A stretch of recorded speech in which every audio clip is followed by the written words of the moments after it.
নিজের অজান্তেই নিজেকে সস্তা বানাচ্ছেন না তো? দেখুন, হিরে আর কয়লার কেমিক্যাল উপাদান কিন্তু একই, তবু হীরের দাম আকাশচুম্বী আর কয়লা সস্তা। কেন বলুন তো? কারণ হীরে সবসময় একটি দুর্লভ বস্তু, আর কয়লা সহজলভ্য। মানুষের বেলায়ও এই জিনিসটি খাটে। দেখবেন, যেই মানুষটি সবসময় অন্যের বিপদে ঝাঁপিয়ে পড়ে, সবসময় সহজলভ্য থাকে, ডাকলেই যাকে পাওয়া যায়, মানুষ তাকে সস্তা ভেবে নেয়, মনে করে তাকে তো যে কোনো সময় ডাকলেই পাওয়া যাবে। সেই মানুষটি হয়তো আমাদের সাহায্য করার জন্য এগিয়ে আসে, কিন্তু আমরা তাকে সস্তা ভেবে নিই। ওই যে ছাই ফেলতে ভাঙা কুলো।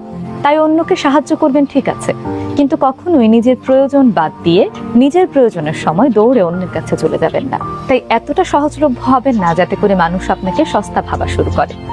মানুষের প্রয়োজনে অবশ্যই সাহায্য করবেন, তবে এতটা সহজলভ্য হবেন না যেন সেই অপর প্রান্তের মানুষটি আপনার সাহায্য থেকে আপনাকে সস্তা মনে করা শুরু করে।